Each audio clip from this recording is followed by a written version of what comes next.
অনুষ্ঠানে বক্তব্য রাখবেন আহলে হাদিস আন্দোলন বাংলাদেশের কেন্দ্রীয় প্রচার সম্পাদক মাসিক আত-তাহরিকের সম্পাদক ডক্টর মোহাম্মদ সাখাওয়াত হোসেন। ডক্টর মোহাম্মদ সাখাওয়াত হোসেনকে তার বক্তব্য পেশ করার জন্য আমি অনুরোধ করছি। আসসালামু আলাইকুম ওয়া রাহমাতুল্লাহি ওয়া বারাকাতুহু। ইন্নাল হামদুলিল্লাহি ওয়াহদাহু ওয়াস সালাতু ওয়াস সালামু আলা মান লা নাবিয়্যা বা'দা, আম্মা বা'দ।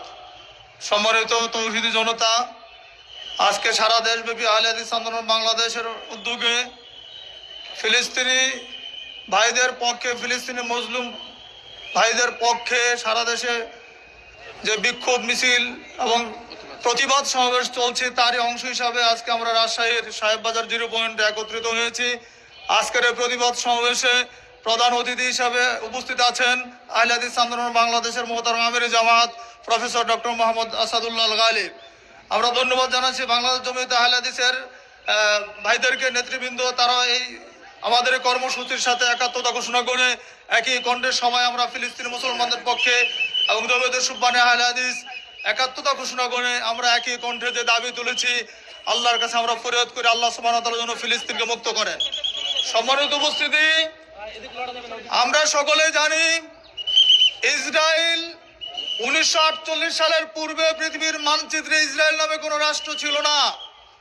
1917 সালে বেলফোর ঘোষণার মাধ্যমে তৎকালীন ব্রিটিশ পররাষ্ট্রমন্ত্রী বেলফোর তার ঘোষণা অনুযায়ী এই সূত্র ধরেই 1948 সালের 14 মে যখন ব্রিটিশরা ইসরায়েল ছেড়ে চলে যায়, ঠিক তার পরের দিনে 15 মে থেকে এই অবৈধ ইসরায়েল রাষ্ট্রে গোড়াপত্তন হয়। তার আগে জাতিসংঘ ইসরায়েলে আপনারা জানেন হিটলার 1933 সালে ক্ষমতা আসার পরে গোটা ইউরোপ জুড়ে যে ইহুদিদের বিরুদ্ধে তিনি যে চরম ভূমিকা নিয়েছিলেন, ইহুদিদের ষড়যন্ত্রের মোকাবেলায় তিনি গোটা ইউরোপে ইহুদিদেরকে 60 লক্ষ ইহুদিকে হত্যা করেছিলেন। হিটলার অ্যাডলফ হিটলার 60 লক্ষ ইহুদিকে হত্যা করেছিল। তারপরে 1948 সালে ইহুদিদের সারা পৃথিবীতে বসার কোনো জায়গা ছিল না। ফিলিস্তিনের ভূখণ্ডে তাদেরকে শরণার্থী হিসেবে জায়গা দেওয়া হয়েছিল, তারা আশ্রিত ছিল সেখানে জাতিসংঘ গাদ্দারি করেছে। জাতিসংঘ ইহুদিদের জন্য এবং আরব মুসলমানদের জন্য স্বাধীন ফিলিস্তিনকে 2 ভাগে ভাগ করে দিয়েছে। তখন মাত্র 10% ভূমির মালিক ছিল ইহুদিরা, কিন্তু জাতিসংঘ গাদ্দারি করে গোটা প্যালেস্টাইনকে অর্ধেক করে ভাগ করে দিয়েছে। অর্ধেক দিয়েছে প্যালেস্টাইনকে আর অর্ধেক দিয়েছে ইহুদি ইসরায়েলকে। সেই থেকে সংঘাত শুরু হয়েছে। সম্মানিত উপস্থিতি, ইসরায়েল রাষ্ট্রই আমরা মানি না। ইসরায়েল এক অবৈধ দখলদার বাহিনী, এরা ছিল শরণার্থী, রিফিউজি কোনোদিন ভূখণ্ডের মালিক হতে পারে না। আজকে ইসরায়েল রিফিউজি হয়ে বসে স্বাধীন মুসলমান যারা, স্বাধীন রাষ্ট্রের মালিক যারা ছিল, তাদেরকে উৎখাত করছে।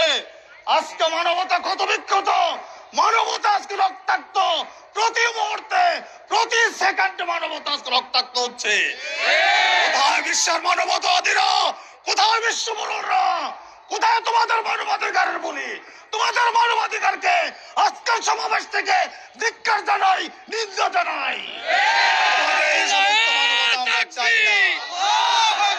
বিধান বাতিল করো,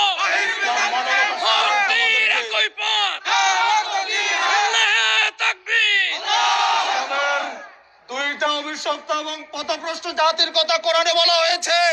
প্রত্যেক রাকাতে মুসলমান সালাতের মধ্যে আল্লাহর কাছে দোয়া করে গায়রিল মাগদুবি আলাইহিম ওয়ালাদ-দাল্লিন, আল্লাহ তুমি আমাদেরকে অভিশপ্ত এবং পথভ্রষ্ট খ্রিস্টান এবং ইহুদিদেরকে আমাদের রক্ষা করো। ইহুদি এমন একটা জাতি, রাসূল সাল্লাল্লাহু আলাইহি ওয়াসাল্লাম বলেছেন ইহুদিদের সাথে জিহাদ দেওয়া পর্যন্ত কিয়ামত হবে না। সেই দিন পরিস্থিতি এমন হবে, আজকের ইহুদি নেতারা শুনে রাখো, সেই দিন তোমাদের বাঁচার কোনো পথ থাকবে না। পাথরের পিছনে, গাছের পিছনে গিয়ে তোমরা আত্মরক্ষা করার চেষ্টা করবে, কিন্তু গাছের জবান খুলে যাবে, পাথরের জবান খুলে যাবে। পাথর বলবে ইয়া মুসলিম, ইহুদি খালফি, তাল ফাতুল হো, হে মুসলমান তুমি এগিয়ে আসো, আমার পেছনে হতে দাঁড়িয়ে আছে তাকে তুমি হত্যা করো। সেদিন বেশি দূরে নয়, আল্লাহর রাসূলের ভবিষ্যৎবাণী কোনোদিনও মিথ্যা হতে পারে না, আল্লাহর কোরআনের বাণী কোনোদিনও মিথ্যা হতে পারে না। ইহুদিরা ধ্বংস হবে ইনশাআল্লাহ, আল্লাহ সাহায্য হবে ইনশাআল্লাহ। আমরা মুসলমান, আমাদের শক্তির উৎস হচ্ছে আল্লাহ, আমাদের ক্ষমতার উৎস হচ্ছে আল্লাহ। আমরা কোথা গণতন্ত্রের স্লোগান মানি না। জনগণ কোনোদিন সার্বভৌম ক্ষমতার মালিক হতে পারে না, আল্লাহ সার্বভৌমতার একমাত্র মালিক। আমরা বলতে চাই আল্লাহর পক্ষ থেকে মদত নামে আসবে, ইসরায়েল ধ্বংস হবে। আমরা আল্লাহর কাছে কুনুতে নাযিলের মাধ্যমে দোয়া করছি। কুনুতে নাযিলের ক্ষমতা অনেক বেশি, অনেক পাওয়ারফুল দোয়া কুনুতে নাযিলা। আল্লাহর কাছে বলছি, আরশের দিকে তাকিয়ে বলছি, আল্লাহ তুমি ফিলিস্তিনের মুসলমানদেরকে রক্ষা করো, ফিলিস্তিনি নারী শিশুদেরকে রক্ষা করো। প্রতিনিয়ত যারা নিহত হচ্ছে, যারা খাবার পাচ্ছে না, পানি পাচ্ছে না, মায়ের বুক ফাটা আর্তনাদ তুমি দেখছো, আল্লাহ তুমি তাদেরকে রক্ষা করো।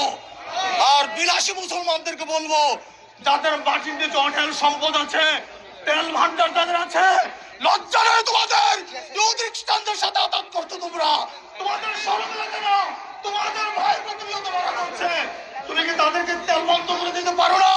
তাদের সাথে কূটনৈতিক সম্পর্ক বন্ধ করতে পারো না? তোমার প্রতিবাদের ভাষা কোথায়? ওই আরব বিশ্বের জায়গা চুপ করে বসে আছো কেন?